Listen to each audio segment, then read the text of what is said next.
Hi, this is Shuey with a review of a Korean shoe. The brand is Pro Specs. I've reviewed a basketball shoe that's provided by this particular brand. This is a brand that's been around forever.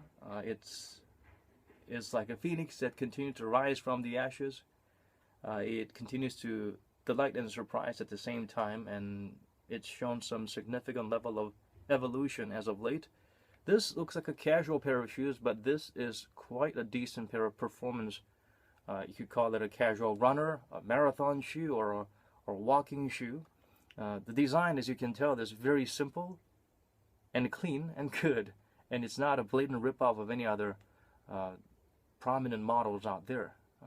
So in terms of the overall silhouette, it just blew my mind away. The name is Finish 2. I love the way they came up with a simple name instead of some weird names with numbers that should be read as letters, or letters that should be read as numbers, or just a bunch of digits that that will be required to be interpreted differently. Prospex is the name, and the logo, as I've explained before, this is not a blatant ripoff of a Nike swoosh. If that's the case, you could say that about most other shoes that has some type of a logo that's on the side of the shoe. This is not. This is not a swoosh, but rather, if you look at it this way, it's supposed to be sort of like a crane or a bird taking flight with its wing or its tail wings or some kind of a silhouette. Yeah, I know it looks more like a hockey stick, but this is what the designer intended it to look like. It has a nice little logo at the back, not stitched, but raised and colored versions, Pro Specs. It's got a little, how should I say, engineered mesh type of material around to provide extra breathability. It's very well ventilated. The leather, it's a soft synthetic leather that creases easily, but then also it gets straightened out quite easily. It feels good. It's got a nice little decent heel cup to provide support, and these arch support and the padding on the inner, they're nice and adequate, not too extreme, not too minimal. And there's no chafing anywhere. The midsole is pretty amazing. Prospex has been experimenting with a bunch of different kind of combination. Basically, it's every midsole starts with some type of EVA and TPU mixture, right? Prospex has come up with this compound called Flubber. I hope Disney doesn't sue them for using that name. And then they've come up with a bunch of other variations with different density, different kind of rebound, different kind of shock absorption properties. This is another one of those EVA variations, but it did not specify any licensed, patented mixture or substance that's being used in the midsole, but it feels quite similar to Cloud Foam.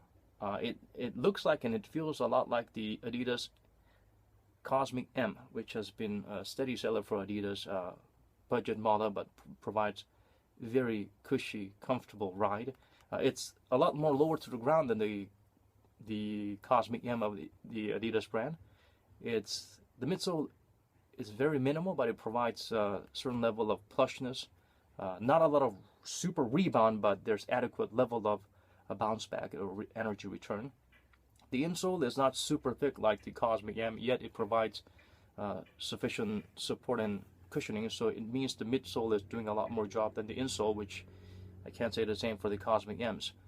And also Air Force One Flyknit version, which also had a similar type of setting, with the midsole being soft with a very thick Ortholite insole doing most of the cushioning job, or carrying the cushioning or shock absorption or comfort labor, comfort responsibility there. So this is a very nice touch, and it's got a very decent heel to toe drop. At the same time, it's low to the ground, but it provides adequate cushioning so that you won't feel like you're completely, scraping your feet to the bottom of the asphalt or getting blisters or whatnot.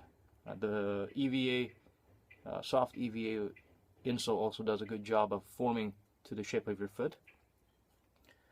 And the outsole, again, this is very similar to what we've seen in Reebok had this 3D Hexalite or some weird technology where they came up with a weird name, but basically what they were trying to do with certain Sean Kemp basketball models and Allen Iverson basketball models was that they wanted to shave off some weight by using the midsole as the outsole. So the darker shades are the rubber outsoles here at the edges. So that's very similar to the Air Force Flyknit one. Of course, the Air Force Flyknit one just had minimal rubber at the tip, but this one has a lot more, covers a lot more surface.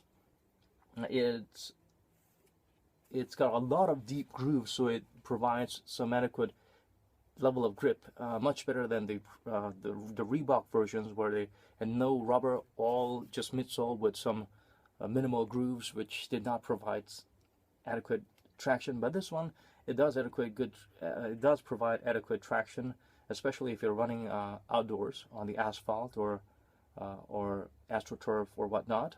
I guess if you were wearing this on a court to play basketball or tennis or any type of hardwood activities, this should provide adequate grip, but it might not be as resistant to dust. It might slip a little bit when there's too much dust present, which is the same that can be said about a lot of basketball shoes recently that's been released that doesn't provide decent traction. Compared to that, this provides some adequate grip, despite the fact that they didn't use rubber outsoles, but rather the foam midsole as an outsole extension. This is a size 9.5. It weighs only about 225 grams. Convert that into pounds, if you will, or ounce, if you will, but that's not how we do it here. The fitting, it's not crazy narrow. If you've got narrow feet, I think you can go true to size, but if not, I would recommend going up half a size just to avoid some pinching sensation on the side. The toe box, it's a little bit spacious here, but it's not too much where it provides a level of discomfort and insecurity. So it's pretty decent. That's pretty much it. It does cost only about like $30-40 because it's on sale now. It's been out for some time. I've seen people wearing this, and it really just stood out. It just grabbed my attention, and I just wanted to find out what it was, but I couldn't just go around grabbing random people to let me take a look at the label to see what the name is. So it took me a while to hunt down what the model exactly is and to compare prices and purchase one, and I'm glad I did. It's a great comfort walking shoe. It's a decent casual running shoe, and it can actually provide some level of comfort and I guess performance support if you want to shoot around a little bit or play a little bit of casual tennis or badminton in it. It's quite a delightful surprise from Prospex. I am looking forward to doing a little bit more review, and not just these casual runners or walkers, but they are going to come up with an updated version of the technology they used to have in the 90s, where they had a ventilation system that works as a cushioning and shock absorption system at the same time. So I can't wait for that to arrive. This has been finished too by Prospex.